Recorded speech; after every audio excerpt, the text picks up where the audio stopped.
finest. Juice. You're on your mammoth 23rd studio album. What I'd like to know is how you keep evolving and keeping it fresh after so long recording.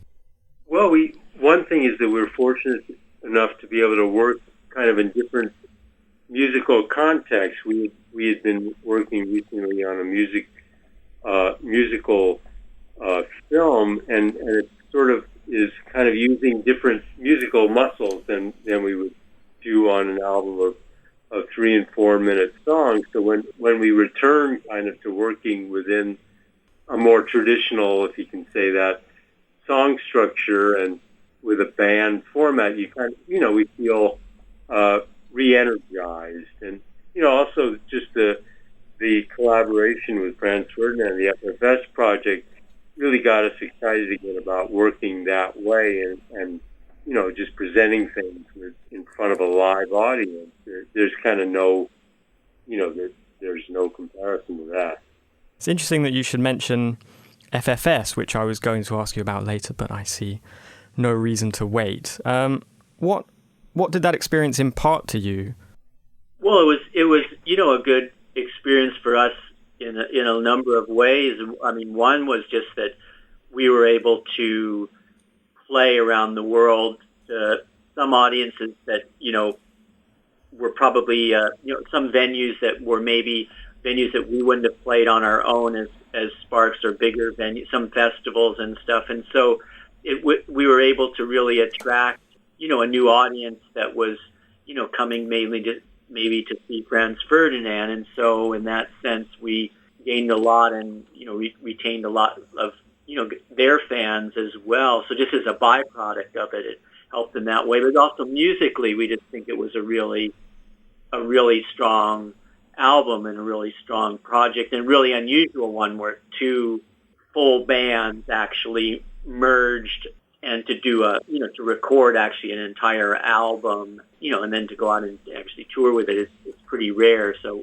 we think it was really successful. Within the way that we work, and I'm sure the way they work, everybody's in complete control of what they're doing. But when you enter into that kind of partnership, you're relinquishing some of your control in the hopes that the sum of the two sides is going to lead to something at least surprising in some way to yourself and also to the audiences of the 2 bands. Sure. So that in some way explains why it's 9 years since this and your last album. How long have you been sitting on these songs? How long has this album taken to germinate?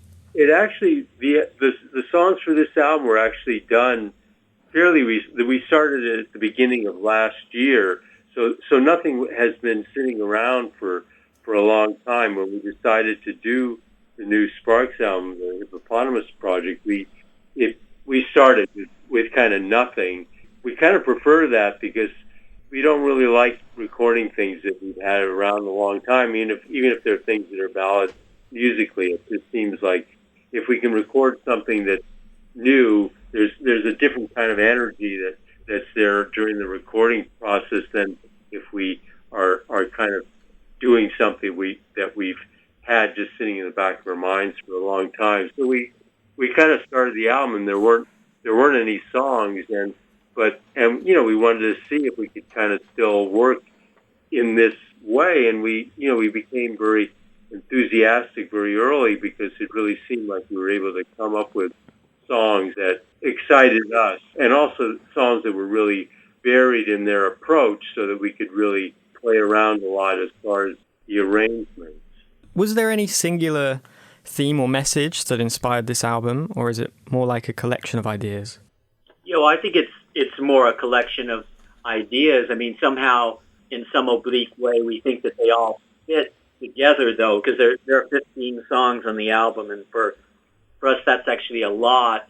But we even toyed with the idea of, we're saying, well, when we were trying to just decide on the final running order, well, is this song or that song absolutely essential to the album? And we felt that if you eliminate any one of them, that it was not as fulfilling. And so, the album is really varied, stylistically, and it's also really varied lyrically. So we just felt that it was essential to keep all of those songs on the album. But there is, it's not thematically. There's not a theme. There's a sensibility, I think, that runs through the entire album, which is sparks sensibility.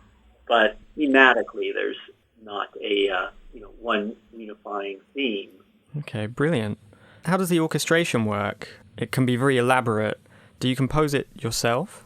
Yeah, the orchestrations on this album were done by us in the studio. We have really extensive sound libraries of strings, and we start from kind of what the song needs, and that part of it is really it's fun. It's like finishing a puzzle in a certain way, and we really enjoy using colors of all kinds in the songs. Some of the songs have electronic, some are more band approach, but the ones that are more orchestral, it's really fun for us to work in that kind of way. And maybe some of the orchestrations aren't the most orthodox, as if they were coming from an orchestrator that had some more formal training in that area, but we think that they work within the context of our music. I'm inclined to agree. I like the use of the word orthodox there, when I think unorthodox is a nice word to distill your sound. I'd like to talk about how you make music funny, because I've always been interested in the fact that you don't necessarily need words to make a joke, and it seems that your music can make people smile before they even listen to the lyrics. So how do you do that? That's a very kind observation. We think that music can have an uplifting and fun side to it without it being slight. So we think that things can be really musically valid, but not kind of have the obvious stamp on it of this is serious music. So I think it's actually harder to achieve that, but even from the very beginning, our music, we kind of have all different tempos and styles within our albums, but in a general sense, there is kind of a certain bubbly nature to what we do, and it's something that just kind of comes naturally to us, and it's kind of hard to say where that's from. And we started off liking English bands, like The Who and the Kinks, and they weren't like reflective and kind of somber like Los Angeles bands that were happening at the time. And I think that maybe that kind of is something that became embedded in the spirit of what we're doing. There's a couple of songs I'd just like to talk about, having listened to the album. I was sent it yesterday. I thoroughly enjoyed listening to it. Hippopotamus, I wonder where you came up with the central image for that. The music was done first for that song, and it's kind of going back to the word unorthodox. Musically, it's unorthodox in a certain way, that melody and stylistically, the arrangement of it and all. And so Ron, who wrote the song and the lyrics for that, we're just trying to come up with some angle for it that seemed to fit that sort of unorthodox quality of the music, and Hippopotamus just fell from the sky. Also, it plopped into that pool, and then it sort of led to the idea of this guy finding these other disparate elements in his pool, all kind of colliding with each other. There's a book by Anonymous, and a painting by Hieronymus Boss, and Volkswagen Microbus, and a woman with an abacus, Titus Andronicus. All these elements just started appearing in his pool, and it's sort of a little, short story of sorts, where it just concludes by this guy, after he's observed all these things unexpectedly appearing in his pool, he just says, well, isn't that grand? That's the ending. Yeah, lovely. What about Edith Piaf Said It Better Than Me? What's that about? Well, there's a guy that's kind of the protagonist of the song, has led such an empty, unfulfilling life that he's jealous of somebody like Edith Piaf, who through her music was able to, and through her, in kind of the actions of her life, she led such a tragic existence, but that was truly memorable to her. And he's jealous of the fact that even though, she says, I regret nothing, but that she was able to be able to say that her life did have all of these instances of things that she didn't regret. And this is a guy that has nothing that he even can either regret or not regret. There's just nothing there. So he's just jealous of Edith Piaf's, the life that she was able to live, kind of a really rich life, and his life is just the exact opposite of being rich. It's really barren. Yeah, devastating.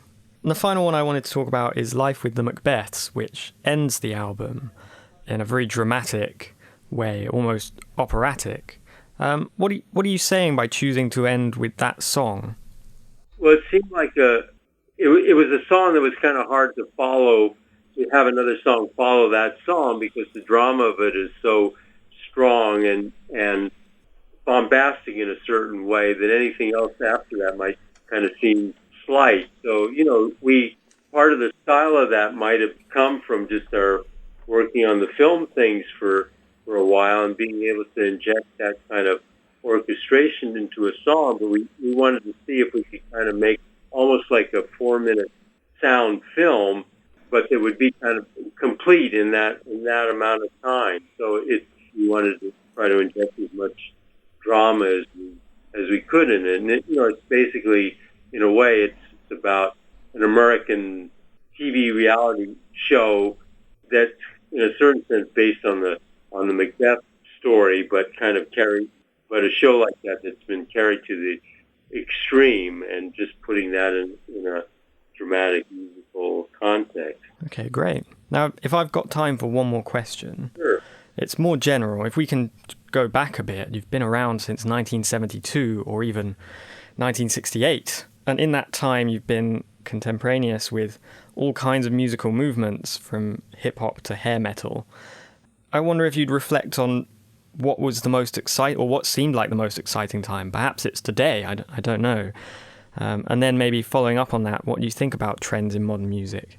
Well, I mean, what you said about being today, I mean, I think we're excited about our new album, how it just kind of, for us, it fills some sort of void for what we kind of observe surrounding us in pop music now, where it doesn't seem as though there is as much adventure or as much of an adventurous spirit in pop music as there maybe was in some of the earlier periods of our career. And, even in the 70s when we had the Kimono My House album, we really liked the musical landscape then, where there were healthy competitions in a certain sort of way. A group like that shared the same label as we did on Island Records, Roxy Music, and we hear a new single by them and go, oh God, we better take it up a notch on our next single, and those sorts of things where you're kind of spurred on by the scene. And so in any case, there's sort of less of that from our perspective now, and so we kind of have to be the ones that, at least in our small way and at least in our minds, kind of are filling that void that we see around us. So we try to, in the new album Hippopotamus, we've tried to make something that's a bold and vital statement musically and in visually, as well. Brighton's finest. Juice.